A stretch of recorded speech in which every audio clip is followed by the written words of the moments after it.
Well, Congressman Brad Wenstrup serves on the House Intelligence Committee, which is orchestrating the impeachment. By the way, he is a physician who served as the head surgeon at Abu Ghraib, which is an amazing fact and would make a great story. If there was an impeachment, I would ask you more about that. Yes. Yeah. So the most interesting detail I thought today was that Adam Schiff, who's the chairman of the Intel Committee, claimed that he didn't know the identity of the whistleblower, something we've been obsessed over here in Washington. How can that be? Well, he seems to be going back and forth on that, doesn't he? He made a public statement, I never met the whistleblower, and then he said he did, and now today he's going back to, no, I've never met him. Well, if it wasn't you, was it your staff? And this is the problem. We're never going to get an answer from Adam Schiff. He's not going to be under oath on the House side. He's running this investigation when, in fact, he should be a witness.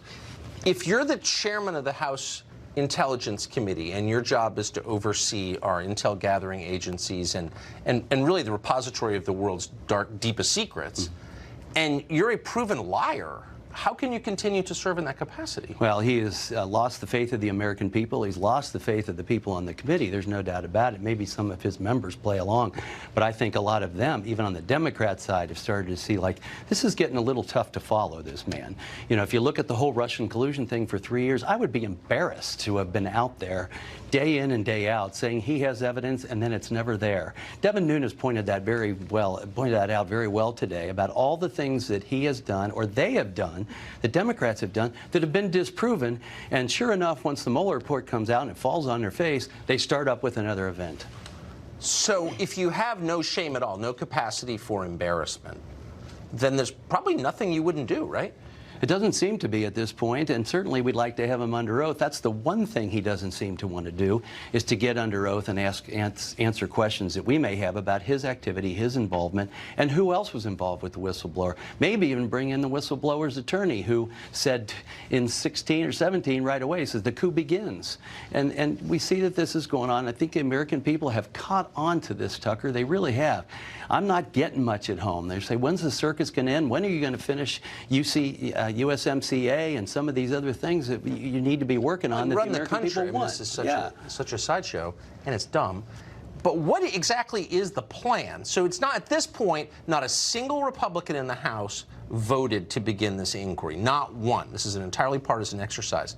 So do they really think they're going to peel off 20 Republicans in the Senate on the basis of, like, the stuff we saw today? No, and I think they think this is working for them, but frankly, I do not. But I think it's working just the opposite. It's a sincere question. Like, so what's they're not going to get a conviction or removal.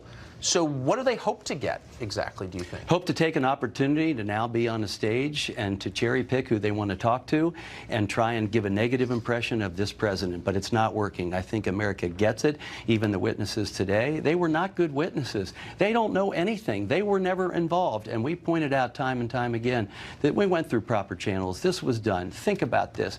Pelosi announced the inquiry before the complaint was even presented to anyone. But as a macro question, is there a single voter out there planning on voting in 2020 who's kind of on the fence about Trump? You know, if only I knew a little more. Oh, wait, he talked to some Ukrainian guy whose name I can't pronounce. I'm out. That's it. I'm voting Elizabeth Warren. Is there a single person like that in America? No, not that I know of, not in my district. I'm not finding them out there.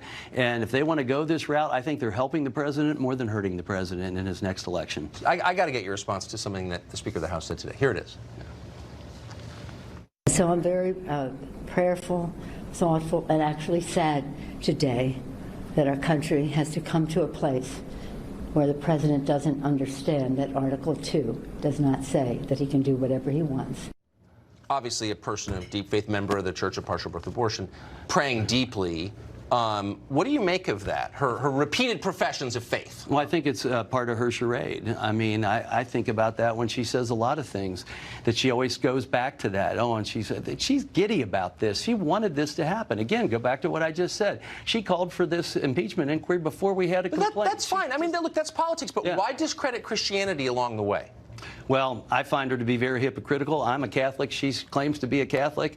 I see her on Ash Wednesday with the ashes on her forehead, and I'm thinking, and then you want to go out and kill babies in the womb. Yeah. You'd wonder, yeah. Right? That's true. Congressman, thanks very much. You bet. Thank you. Good to see you. More coverage of impeachment.